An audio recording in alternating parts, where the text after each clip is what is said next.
ধরে বলতে চেয়েছিলাম ভালোবাসি, সেই কথাটা বলা হয়নি। ভালোবাসার মানুষটাকে কখনো ভোলা যায় না, কারণ ভালোবাসা তো ওই মন থেকে হয়, ভুলবো কিভাবে এটা বলেন। লেখাপড়া বন্ধ হওয়ার কারণ হলো একটি মেয়েকে অনেক পছন্দ করতাম, তাই আসলে মেয়েটাকে আমি ক্লাস 1 থেকে অনেক পছন্দ করতাম। ওই লেখাপড়া ছেড়ে দিছিল, আমি ওর জন্য লেখাপড়া ছেড়ে দিছিলাম, কারণ ওকে ভালোবাসি। কিছু পেতে হলে কিছু ছাড়তে হয়, এরকম সে পড়ালেখা ছাড়ছে, তাই জন্য আমিও ছাড়ছি।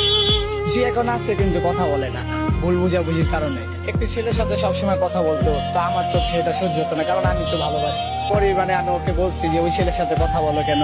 আমি বললাম তোমার জন্য আমার লেখা পড়া সব ছেড়ে দিলাম, আমার ভবিষ্যৎ আমি অন্ধকার করে, তুমি আমার জন্য কি করলাম, বিনিময় তুমি আমার ধোকা দিলা। তৃতীয় ব্যক্তি যারা আছে তাদের উদ্দেশ্যে কি বলবো ভাই, তারা মানে ভালোবাসাটা ভাঙতে জানে। প্রথমে দেখায় যে আমি ভালোবাসি, মেয়েদেরকে যেভাবে পটানো লাগে, টাকা পয়সা দেখায়। আসলে ভালোবাসা তো আর টাকা দেওয়া হয় না, ভালোবাসা হলো ভাই মন থেকে। আবার মেয়ে হলো আমাকে উপরে উপরে ভালোবাসে, কিন্তু আমি তো মন থেকে ভালোবাসি। আমার অনেক কষ্ট হয়, কিন্তু তার তো কষ্ট লাগে না, কারণ সে তো আমাকে ভালোবাসে নাই, আমার টাকাকে ভালোবাসে।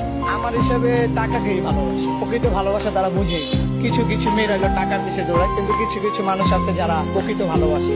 দ্বিতীয় এক ব্যক্তি এসেছিল, কিন্তু সে 6 মাস আমার সাথে রিলেশন করছিল, 6 মাস পরে আমাকে ছেড়ে দিয়েছে। সেটাও মনে করেন এই টাকা নেই, কিছু টাকা আমার কাছ থেকে চাইছিল, কিন্তু আমি দিতে পারিনি, কারণ আমার অবস্থা অনেক খারাপ ছিল। প্রথম মেয়েকে ভালোবাসছিলাম, ছাড়ার সাথে সাথে আমি কাজ কাম সব ছেড়ে দিচ্ছি। ঠিকভাবে খাবার দাবার খাইতে পারি না, ঘুমাইতে পারি না, যার কারণে আজকে চেহারা এই অবস্থা।